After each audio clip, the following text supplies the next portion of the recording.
La Toussaint est célébrée aujourd'hui, 1er novembre. Cette fête catholique honore tous les saints connus et inconnus. En Côte d'Ivoire, les fidèles chrétiens ont été invités à adopter un comportement responsable pour la cohésion dans le pays. Le journaliste saoudien Jamal Khashoggi a été tué par strangulation au consulat de son pays à Istanbul le 2 octobre dernier. L'information a été donnée hier par le parquet turc.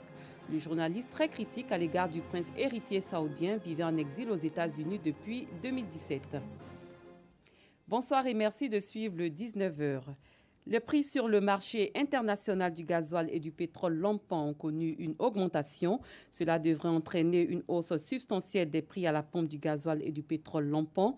Le principe d'une répercussion intégrale de l'impact de l'augmentation des cours internationaux sur les prix des produits pétroliers à la pompe en Côte d'Ivoire reste admis. Toutefois, une hausse de 20 francs CFA a été appliquée à l'essence super qui passe à 640 francs CFA. Les fidèles chrétiens catholiques du monde entier célèbrent ce jeudi 1er novembre 2018 la fête de la Toussaint. Comme son nom l'indique, elle est la fête de tous les saints. En Côte d'Ivoire, les fidèles veulent demeurer dans la foi. Ils ont été appelés à adopter un comportement responsable pour la cohésion dans le pays. Doigt de laser. La Toussaint est la fête de tous les saints. Chaque 1er novembre, l'Église honore la foule innombrable de ceux et celles qui ont été de leur vivant des lumineux témoins du Christ. Cette fête destinée aux chrétiens catholiques est célébrée dans toutes les paroisses des communes d'Abidjan. À Abobo, paroisse Saint-Joseph-Époux, les fidèles ont honoré ce rendez-vous annuel.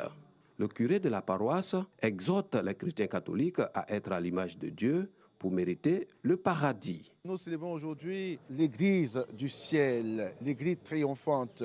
Et nous savons que nous sommes en communion avec eux. Cette Église est en communion avec l'Église du ciel, avec toute l'humanité pour qui est pris. Ces élus-là qui ont vécu l'Évangile, qui ont vécu selon le cœur de Dieu, en aimant Dieu et en aimant l'homme.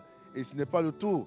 Et en aimant aussi la nature créée, l'univers créé par Dieu. Après Abobo, le cap est mis sur Trècheville. Ici, à la paroisse Notre-Dame du Perpétuel Secours, chrétiens et guides religieux invoquent Dieu Tout-Puissant afin qu'ils bénéficient de la grâce du Saint-Esprit. Pour eux, la vie des saints célébrée ce jour, une véritable catéchèse, mais aussi un modèle pour le chrétien catholique.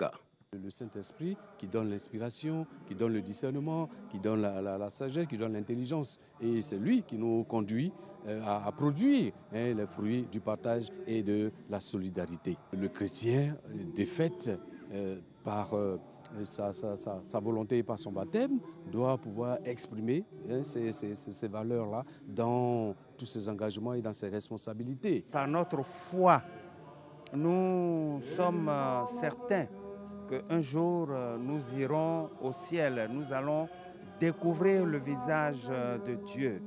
Après la vie sur terre, il y a la vie de l'au-delà où il n'y a plus de pleurs, où il n'y a plus de douleur. Ceux qui sont devancés sont des exemples. Ils ont souffert, mais aujourd'hui le Seigneur l'a couronné de gloire et ils rentrent au paradis. C'est une joie pour nous de manifester aussi afin qu'un jour nous puissions aussi mériter le royaume des cieux. La Toussaint a été longtemps célébrée à proximité des fêtes de Pâques et de la Pentecôte. Ce lien avec ces deux grandes fêtes donne le sens originel de la fête de la Toussaint. Goûter déjà à la joie de ceux qui ont mis le Christ au centre de leur vie et vivre dans l'espérance de la résurrection. Le centre de valorisation et d'enfouissement technique remplace la décharge d'Akwedo. Ce centre situé à Kosiwan sur l'autoroute du Nord va accueillir ses premiers déchets demain vendredi 2 novembre.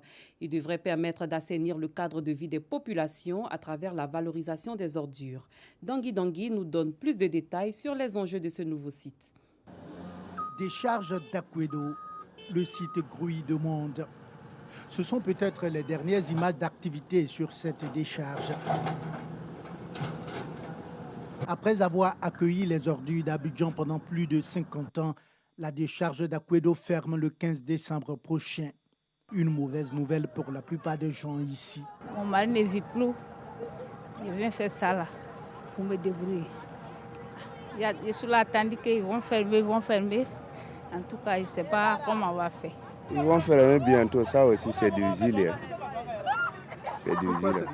Bon, comme nous aussi, peut-être on peut aller te débrouiller. Qui vont trouver travail pour nous donner.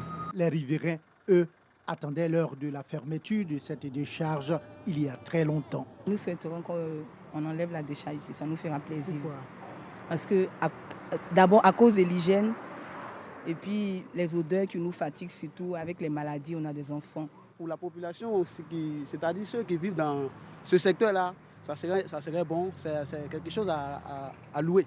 La décharge d'Akwedo ferme pour ouvrir d'autres perspectives aux populations, assure le gouvernement. La décharge d'Akwedo, ce n'est plus une décharge, ce serait un centre, un parc urbain écologique qui permettra à la population d'Akwedo de pouvoir jouer, toute la population d'Abidjan d'ailleurs, de jouer, des aires récréatives, du sport et puis un grand centre de formation qui sera sur les lieux. Dans quelques heures, la décharge d'Akwedo passe le flambeau au CEVET, centre de valorisation et d'enfouissement technique. Une décharge moderne située à 45 km d'Abidjan, dans le village de Kosiouin, sous-préfecture de Songo. En route pour la découverte du CEVET, les ordures au coin des rues dans de nombreux quartiers rappellent que l'opération Grand Ménage initiée par le gouvernement peine à tenir ses promesses. Au bout d'une trentaine de minutes de route, nous voici au centre de valorisation et d'enfouissement technique.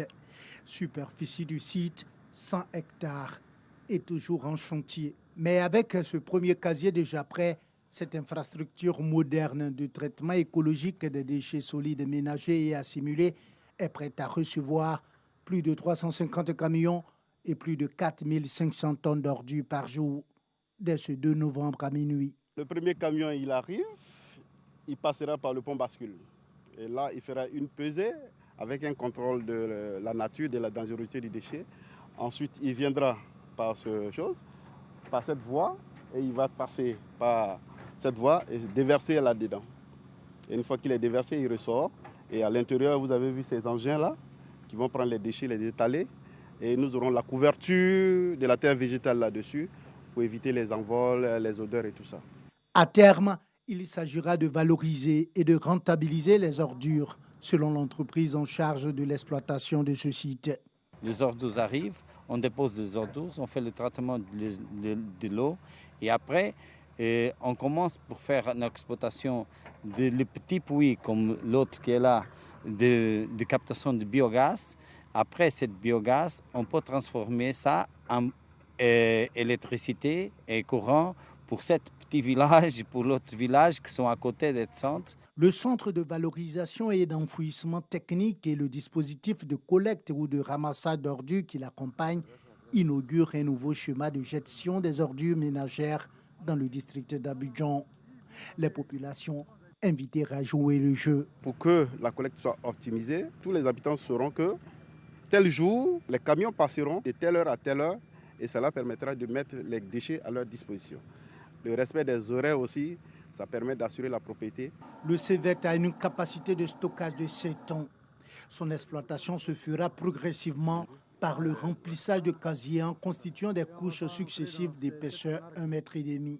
Construit à proximité du village de Kosiouin sur l'autoroute du Nord, le centre de valorisation et d'enfouissement technique suscite beaucoup d'espoir chez les riverains. Ça nous fait plaisir. En tout cas, comme nous sommes là, nous ne faisons rien. Donc ça nous plaît, on veut travailler tous là-bas. Si nous les femmes sont derrière des gombos là-bas, on peut faire pour soutenir notre mari. Selon l'entreprise en charge de l'exploitation, le centre de valorisation et d'enfouissement technique va créer plus de 200 emplois directs et des milliers d'emplois indirects. Un mot de santé à présent. La Côte d'Ivoire est déclarée libre de la poliomyélite depuis 2015, mais cela n'empêche pas le pays, en partenariat avec des structures membres de l'Initiative mondiale pour l'éradication de la poliomyélite, d'intensifier les campagnes en vue de renforcer l'immunité des enfants de 0 à 5 ans. Les journées de vaccination et de sensibilisation se multiplient donc. Le Rotary Club Abidjan Lagune était récemment dans ce cadre au lycée technique à Cocody en vue d'expliquer les causes et conséquences de cette pathologie. Pagasso Reconi. Le dernier cas de poliovirus sauvage en Côte d'Ivoire date de juin 2011. Depuis, le pays a renforcé son système de surveillance et a intensifié les campagnes supplémentaires de vaccination de masse qui lui ont permis d'interrompre définitivement la circulation du poliovirus sauvage. À côté de ces journées de vaccination, des campagnes de sensibilisation sont initiées par des partenaires de l'Initiative mondiale pour l'éradication de la poliomyélite. Le Rotary Club Abidjan Lagune, avec à sa tête Aka Adjeni, à l'occasion du 30e anniversaire de la lutte contre la polio, a initié une conférence au lycée technique de Cocody. Objectif, appuyer le ministère de la Santé et de l'Hygiène publique dans la lutte contre cette infection virale.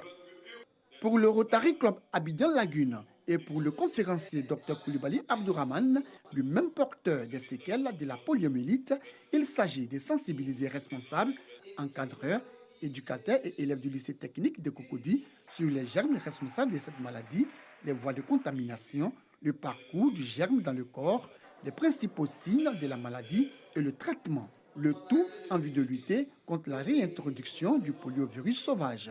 L'initiative du Rotary Club Abidjan Lagune, saluée par responsables et apprenants du lycée technique de Cocody.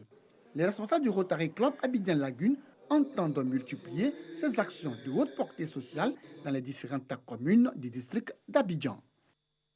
Le ministère des Sports a organisé du 23 au 25 octobre dernier un séminaire de formation. Thème retenu, économie du sport, quel système d'information financière et comptable. Cette rencontre vise à initier les fédérations sportives à une bonne gestion des fonds alloués par le gouvernement. Sébastien Rougny. Animé par l'Ordre des experts comptables de Côte d'Ivoire, cette session de formation s'est étendue sur 3 jours. Selon M.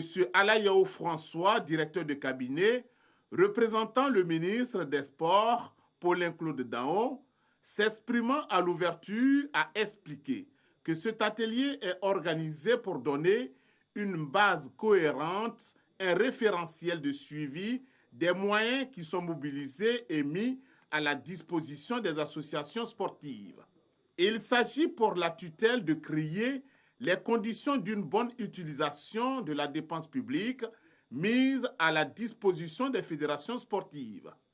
La Côte d'Ivoire s'est dotée depuis 2014 d'une loi sur le sport qui donne des indications en termes de suivi et l'utilisation des moyens mis à la disposition des associations sportives, a-t-il précisé.